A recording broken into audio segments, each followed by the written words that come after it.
Here's what I look like 3+ years after training. But the secret to my achievement is because I figured out the exercises that actually gives you the attractive V-taper physique, which correlates exactly to the amount of attractiveness that you have. After this video, you will know exactly the reason why certain muscles make you attractive. You will know what muscles make you attractive, and you will know which exercises actually train these muscles. My promise to you, if you just follow these steps for just 1 month, you will see noticeable differences in your physique. So step number 1, the reason why certain muscles make you more attractive. And I want to tell you about the V-taper. So the V-taper physique is basically where you have wider shoulders and lats, because this is the things that give you this broad look in your upper body. It's your lateral delts that pops out, and it's your lats that grows your arms out, which will give that V Dorito look. The reason why this is so attractive is because it's the opposite of an hour-shaped glass. So I want you to imagine a woman, right? A woman who has the hour-shaped glass form, which basically means that she has big breast, thin waist, and thick ass, right? So that kind of look, which is an hour-shaped glass. It is a primal human attraction that we men instantly want to fuck. That kind of type of woman, right?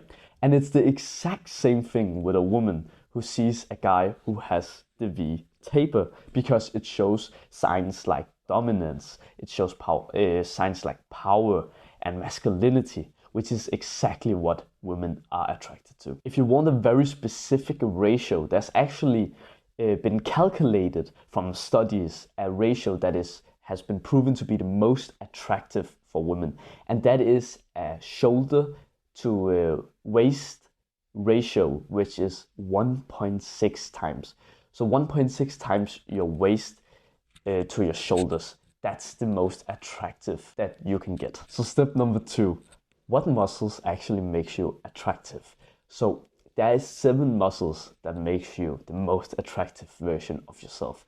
And those are the following: your neck, your upper traps, your upper chest, your shoulders, but specifically your lateral delts, your lats, your biceps, and your abs. There's even a study from somebody called OSF that actually proves that women are attracted to these muscles. It shows in the study that women are actually mostly attracted to people who has well-developed sternocleidomastoid. I think it was something like that. It's the neck muscles basically, and then the upper trap muscles and the upper chest muscles. And the reason why they were attracted to this is, as I said earlier, because it's a primal attraction to masculinity, power, and dominance. Another reason why your muscles is such a primal attraction to women is actually because it is being shown through your shirt, if you have well-developed muscles, of course, all the time. So there's a quick story that I want to tell you. From exactly 1 year ago, I had already built a kind of well-defined physique, which have the V-taper, and I was lean at the same time. I was at the beach with my family, and I found a really attractive girl, and she was together with her friend, and all of a sudden they were going out to play volley in the water, you know, just doing this to each other, back and forth and all this, right? Being playful and all this. And I, of course, got eye contact with the girl that I really found attracted. She really had that hour-shaped glass, so that's why I was so attracted to her. And the thing is, we made eye contact, and she smiled to me. This isn't through the shirt you could see it, but I was, of course, naked. Of course, I had underwear on and I had a swimsuit on, but I didn't have anything on my upper body. And I never got that kind of lustful smile back to me. Whenever I walked on the street, like I wasn't the most handsome guy, so that wasn't what I won on. And my muscles weren't big enough to be shown through the shirt properly. So, you know, I didn't really get any attraction other than when I'm at the beach. And that's how big of a difference that your shirt, or not your shirt, but that your muscles make. I literally, throughout the whole session that I was at the beach, I always kind of looked over to her. She looked back at me. I catched her looking at me, and we smiled to each other. Basically, I thought that I was gonna fuck her. Like that. It's literally the intimacy that I could feel that we have. Sadly, I didn't have the balls because I was a bitch, basically. But the thing is, when she then, when we left from the beach, we left around the same time, and I saw her walking with her friend on the other side of the street, and I saw her looking over at me again, and of course I was looking at her. I kept her eye contact. She smiled, and she literally waved like this to me, and I was like, why the fuck didn't I go to speaker? But the thing is, just the point that I'm trying to make is that your muscles make such a big difference. And I didn't even look like crazy, crazy good here. I just had a good amount of muscles on my lats, shoulders, and having this V taper physique. And I literally teach all of this inside of my course, which is in the top link of the description. So if you're interested, all the details are there. Now let's go to the step number 3. So which exercises actually train these 7 muscles? And let me tell you one by one. So I want you to have a note pad, or have like a piece of paper where you can write down the notes to this section. So your neck, that is both your, I won't name the muscle specifically, I will just say if it's the front or the back. For the neck, so we have the front and we have the back muscles. So the way that we can train these 2 muscles are very simple. You can either do a back extension, so you do this motion, or you can do a front neck curl, which looks like this. Basically where you get like the double chin, right? Those are the 2 main movements that you can do for your neck. It will grow your front, and if you do the extension, you will both grow the laterals and the back muscles, which gives usually that thickness to your neck. Then you can train your traps. Your traps is, as we talked about, one of the most important to develop. The way that you can train these are by doing dumbbell shrugs, barbell shrugs. You can do face pulls, or you can do upright rows, or you can do cable shrugs. Those are basically the best options that are out there in the gym world. I wouldn't recommend doing face pulls and upright rows because I feel like it's a better movement for your lateral delts or your rear delts if it's the face pull, right? So what I recommend is just spam out either dumbbell shrugs, barbell shrugs, or cable shrugs. Those are just the movements that I will recommend you to do. Then we have the upper chest. And something that I want to say with this movement is that you need to experiment with yourself. Some people hit or feel their upper chest more if they have an incline on the bench press on 30 degrees, and somebody feels it better if it's on a 45 degrees. So I want you to experiment with this. If it's the bench and it's the one where you kind of plug it to the levels, usually that will be either level 3 or level 4. Level 3 is of course the 30 degrees, and the level 4 is 45 degrees, just if you didn't know. And then I will just make it so simple. Either do a barbell incline pressing movement, or you do a dumbbell incline pressing movement. Something that also hits the upper chest is of course a shoulder pressing movement, but I will come to that later. Then we have the shoulders. You can train your lateral, which is the side delt. You can train what's called the rear delt, which is the back delts, which gives you the 3D look. Then we have the front delts that you can train. And the way that you want to train these 3 specific ones is for your lateral delts, you want to train lateral raises with dumbbells. Just make it simple. It's the best exercise out there for your